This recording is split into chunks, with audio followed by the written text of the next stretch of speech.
सुप्रभात मेरे क्लास 4 के प्यारे बच्चों। मैं आज आप लोगों का हिंदी व्याकरण विषय पढ़ाने वाली हूँ। मैं केरला पब्लिक स्कूल से आपकी वर्ग शिक्षिका श्रुति वर्मा आज आप लोगों का फिर से कक्षा चतुर्थ में स्वागत करती हूँ आप लोगों का। तो चलिए आप लोग अपनी अपनी पाठ्य पुस्तक हिंदी व्याकरण निकालें और हिंदी व्याकरण में जो प्रथम अभ्यास है उसमें भाषा और व्याकरण के बारे में। तो भाषा और व्याकरण के बारे में जाने क्या है व्याकरण और क्या है भाषा, है ना। तो व्याकरण, हिंदी व्याकरण किसे कहते हैं सबसे पहले ये जाने हम, है ना।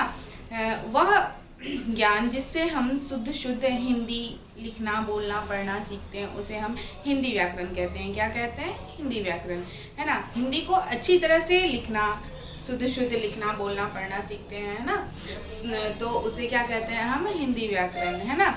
अब जान लें भाषा के बारे में कि भाषा किसे कहते हैं। वह साधन जिसके द्वारा हम अपने मन की बातों को, विचारों को और भावों को एक दूसरे को उनके सामने प्रकट करते हैं, है ना, वो भाषा कहलाती है। क्या कहलाती है? भाषा। हम अपने मन के विचार को जो दूसरे को समझाते हैं, दूसरे के पास बोलते हैं सब, तो वो दूसरे लोग जो है उसे सुनते हैं और समझते हैं हमारी बातों को, है ना। तो और फिर हम जो बोलकर हम अपनी मन की बात को बोलकर भी समझाते हैं और लिखकर भी समझाते हैं, है ना। तो जब हम अपनी मन की बात को बोलकर समझाते हैं तो उसे हम और दूसरे उसे क्या करते हैं? सुनते हैं। बोलकर समझाने वाली भाषा जिसे दूसरे सुनते हैं उसे कहते हैं मौखिक भाषा। क्या कहते हैं? मौखिक। और जिसे हम लिखकर पढ़कर समझाते हैं, समझते हैं, उसे हम लिखित भाषा कहते हैं। क्या कहते हैं? लिखित भाषा। देखिए आपकी पुस्तक में दी हुई है। अरुण और उसका मित्र संकेतों से एक दूसरे को कुछ समझाना चाहते हैं। क्या करते हैं?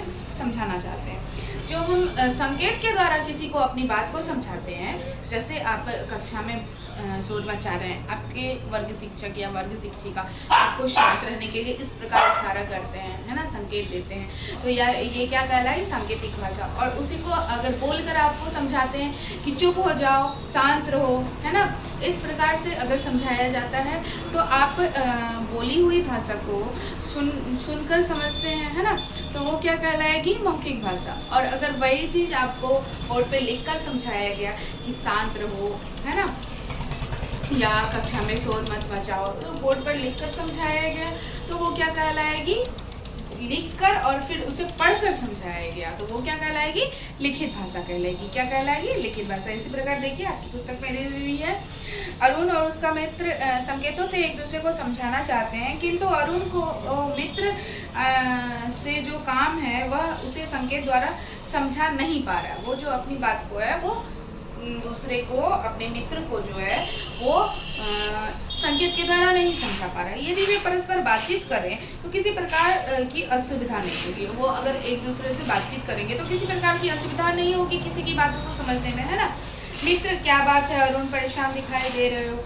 ये बात बोल करके इसने अपनी बात को समझा दिया, है ना। अरुण, हाँ मित्र, मैंने कविता पाठ प्रतियोगिता में भाग लिया है लेकिन कोई अच्छी कविता नहीं मिल रही है। क्या बतलाया? ये बोलकर अपनी बातों को समझा रहा है। इसी प्रकार देखिए मित्र उसका फिर बोला, मेरे पास कविताओं की एक अच्छी पुस्तक है, तुम चाहो तो उसमें से कविता चुन सकते हो। फिर अरुण का कहना है, तुमने तो मेरी समस्या ही हल कर दी, धन्यवाद मित्र, है ना। ये बोलकर अपनी सारी बातों को समझाया। तो इस जगह इस कहानी में हम देख रहे हैं, मतलब इन वार्तालाप में हम देख रहे हैं कि अरुण जो है अपने मित्र को अपनी बातों को बोलकर समझा रहा है ना। मित्र को समझाई और मित्र ने उसे सुनकर समझी उन बातों को, है ना। इस तरह संकेत से समझाना कठिन होता है। इस प्रकार जो हम समझाएंगे संकेत के द्वारा तो बहुत ज़्यादा दिक्कत होती है संकेत के द्वारा अपनी बातों को समझाने में। इसी को हम तुरंत बोलकर समझा दिए, बोले तो और उसके मित्र ने उसे सुना और समझ भी लिया तुरंत, है ना। इसी प्रकार देखिए वो अपनी मन की जो बात को है वो बोलकर समझा दिया तो ये क्या कहलाएगी? मौखिक भाषा कहलाएगी। इसी प्रकार देखिए अरुण कविता पाठ प्रतियोगिता में प्रथम आया। उसने पत्र लिखकर अपने दादाजी को सूचना दी। दादाजी ने पत्र पढ़कर अरुण के प्रथम आने की बात जाने। इस प्रकार हम परस्पर भावों को बोलकर, सुनकर, लिखकर और पढ़कर प्रकट करते हैं। हम अपने मन के भाव को बोलकर, सुनकर और लिखकर प्रकट करते हैं, है ना। तो अरुण ने जो है अपनी प्रथम आने प्रतियोगिता में प्रथम आने की सूचना अपने दादाजी को दी, किस प्रकार? पत्र लिखकर। और उसके दादाजी ने किस प्रकार समझी इस बात को? पत्र को पढ़कर, है ना। लिखकर जो पढ़ते हैं वो भाषा क्या कहलाती है? लिखित भाषा कहलाती है। और बोलकर जो सुनते हैं वो भाषा कहलाती है मौखिक भाषा, है ना। देखिए आपकी पुस्तक में दी हुई है, भाषा के माध्यम से हम परस्पर बोलकर या लिखकर अपने विचारों एवं भावों का आदान प्रदान करते हैं। क्या करते हैं? अपने भावों का आदान प्रदान करते हैं। भाषा के कुल भाषा फिर से एक बार समझा दूं, अपने मन की बातों को, विचारों को, भावों को जो हम बोलकर, हाँ, सुनकर तथा लिखकर पढ़कर समझाते हैं, दूसरे के सामने प्रकट करते हैं, दूसरों को समझाते हैं, तो वो भाषा क्या कहलाती है? भाषा कहलाती है। क्या कहलाती है? भाषा। अपने मन की बातों को, विचारों को दूसरे को समझाना, ये क्या कहलाती है? भाषा।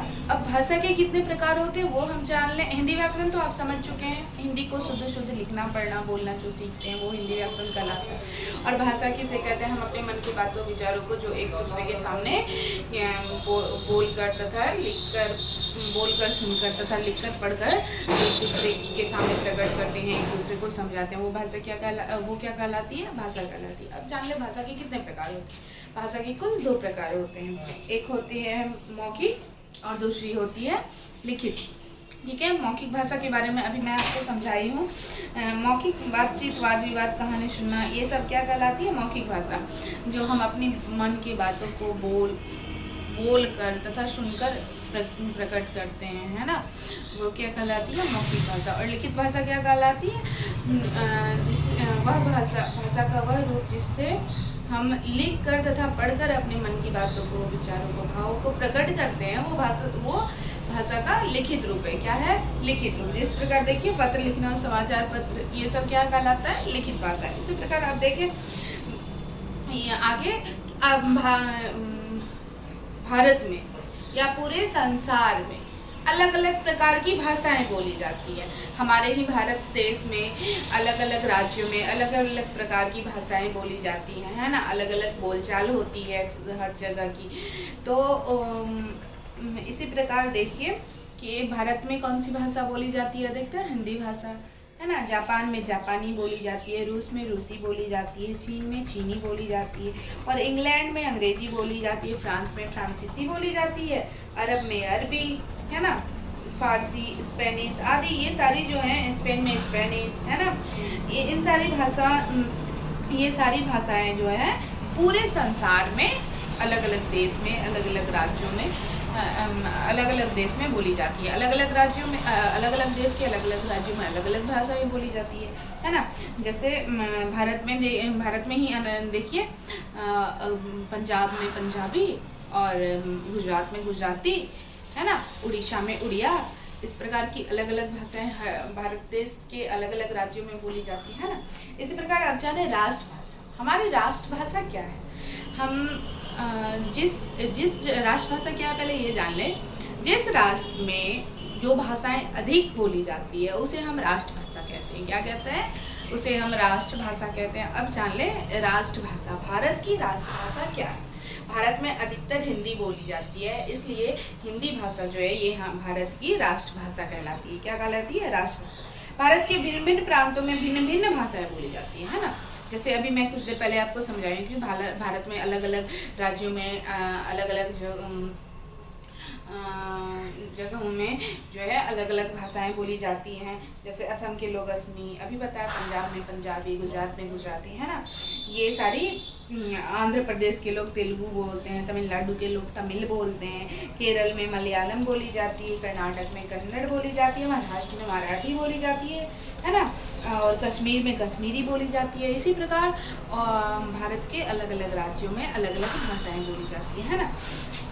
अब ये जान लिए कि हमारी राष्ट्रभाषा क्या है। हमारी राष्ट्रभाषा हिंदी है और भारत के अलग अलग राज्यों में अलग अलग भाषाएं बोली जाती है। अलग अलग देश में भी, पूरे संसार में अलग अलग देश में भी अलग अलग भाषाएं बोली जाती है ना। जैसे आप लोग भी घर में जरूरी नहीं कि हिंदी प्रयोग करते होंगे, घर में दूसरी भाषा बोलते होंगे और स्कूल में हिंदी बोलते हैं या फिर अंग्रेजी बोलते हैं, है ना। इसी प्रकार अब यहाँ देखें पृष्ठ संख्या 6 में दी हुई है, यहाँ 3 बच्चे हैं। कितने बच्चे हैं? कुल 3 बच्चे हैं। इन 3 बच्चों के बारे में समझे। पहला लड़का हिंदी बोलता है, पहला लड़का क्या बोल रहा है? हिंदी, और हिंदी में नमस्कार कर रहा है। दूसरी लड़की तमिल भाषा में, वह तमिल में पूछ रही है आप अच्छे हैं। तीसरा लड़का जो है वो अंग्रेजी में बोल रहा है, पूछ रहा है आप कैसे हैं, है ना। सब अलग अलग भाषा में बोलते हैं। तो हर जगह की अलग अलग भाषाएं होती है और अलग अलग प्रकार से सब अपनी अपनी मन की बातों को, विचारों को दूसरे के सामने प्रकट करते हैं, दूसरे से बातचीत करते हैं, है ना। जैसे आप अपनी ही स्कूल में देख लीजिए, हम लोग हिंदी में बात करते हैं, है ना, इंग्लिश में भी बात करते हैं। और केरल की जो मैम है, केरल के जो सर हैं, वो लोग अंग्रेजी में भी बोलते हैं, हिंदी भी बोलते हैं और मलयालवी भी बोलते हैं, है ना। इसी प्रकार हर जगह अलग अलग भाषाएं बोली जाती है। चलिए तो अब जान लें व्याकरण क्यों पढ़ें, है ना।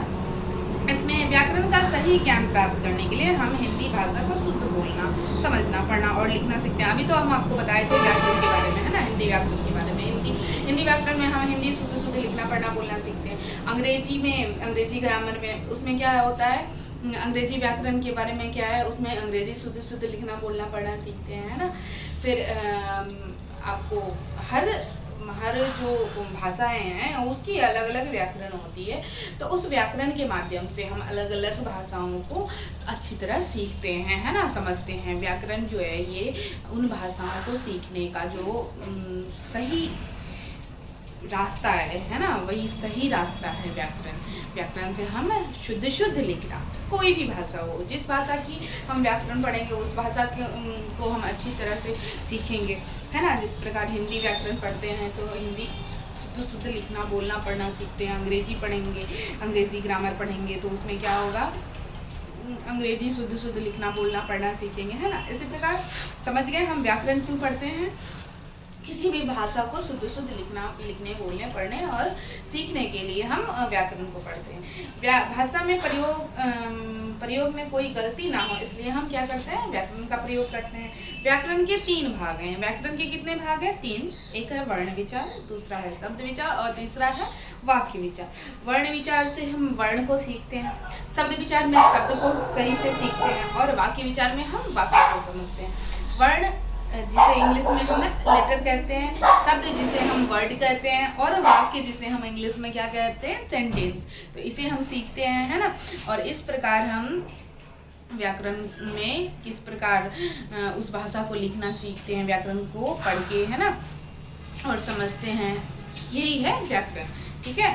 इन सारे वर्ण विचार, शब्द विचार और वाक्य विचार के बारे में हम अगली अभ्यास में पढ़ेंगे। किस अभ्यास में पढ़ेंगे? अगले अभ्यास में पढ़ेंगे। देखिए प्रश्न संख्या 1 में दिया हुआ है आपका व्याकरण व्यवहार में भारत के मानचित्र में प्रांतों की भाषाओं के नाम लिखो। उदाहरण के तौर पे कुछ नाम लिखे हैं, जैसे कश्मीर में कौन सी भाषा बोली जाती है? कश्मीरी, है ना। उत्तर प्रदेश में कौन सी भाषा बोली जाती है? पश्चिम बंगाल में कौन सी भाषा बोली जाती है? आंध्र प्रदेश में कौन सी भाषा बोली जाती है? वो आपको यहाँ पे लिखना है, ठीक है। अब प्रश्न संख्या 2 में है वाद विवाद भाषा का रूप है। वाद विवाद जो है ये भाषा का कौन सा रूप है? ये भाषा का मौखिक रूप है, ठीक है। हमारी राष्ट्रभाषा क्या है? वो यहाँ पे लिखना है हिंदी। खाली स्थान दिया हुआ है कि इस सहायता से हम शुद्ध भाषा बोलना, लिखना, पढ़ना सीखते हैं। किसकी सहायता से? तो व्याकरण की सहायता से, है ना। जब हम लिखकर भाषा का प्रयोग करते हैं तो वो कौन सी भाषा कहलाती है? लिखित रूप भाषा का, है ना। महाराष्ट्र के लोग क्या बोलते हैं? मराठी। और आंध्र प्रदेश के लोग क्या बोलते हैं? तमिल बोलते हैं। तो वो इस खाली स्थान में आपको लिखना है। सही उत्तर चुनकर उसका अक्षर खाने में लिखिए।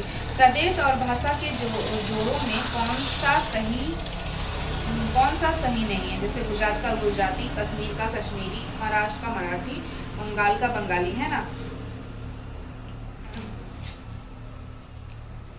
इसमें प्रदेश और भाषा के जो जोड़े हैं उसमें से कौन सा सही नहीं है, उसमें सही का चिन्ह लगाना है, ठीक है। अब देखिए गुजरात में गुजराती ठीक है, कश्मीर में कश्मीरी ठीक है, महाराष्ट्र में महाराष्ट्री लिखी हुई है, तो ये क्या है? गलत है।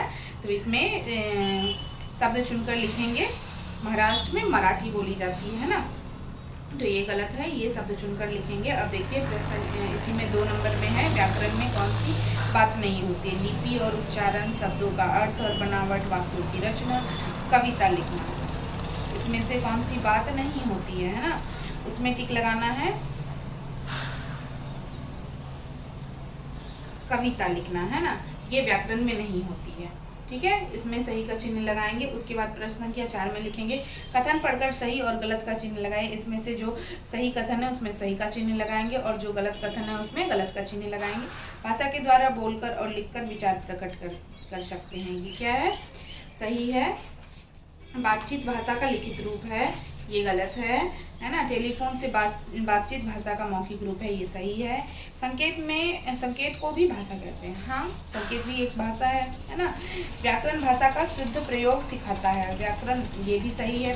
संसार में अनेक भाषाएं बोली जाती है, यह भी सही है। भारत के विभिन्न प्रांतों के लोग एक ही भाषा बोलते हैं, ये गलत है। तो इसमें जो सही है उसमें सही का चिन्ह और जो गलत है उसमें गलत का चिन्ह लगाएंगे। इसी प्रकार दिया हुआ है आओ कुछ करें, वर्ग पहली से भारतीय और विदेशी भाषाएं छांटकर उचित कॉलम में लिखेंगे। भारतीय भाषाएं जो है वो इस जगह लिखेंगे और विदेशी भाषा जो है वो इस जगह लिखेंगे। तो उम्मीद करते हैं आपको जो आज मैं पढ़ाई हूँ व्याकरण के बारे में, भाषा के बारे में और भाषा के रूप के बारे में, ये आपको अच्छी तरह से समझ में आई होगी। और इसका जो परिभाषा है ये मैं PDF बनाकर आप लोगों के ग्रुप में भेजूंगी, तो आप उसे अपने उत्तर पुस्तिका में अच्छी तरह से लिख लीजिएगा और याद भी कर लीजिएगा, ठीक है। तो आज की कक्षा पूर्ण हुई, धन्यवाद।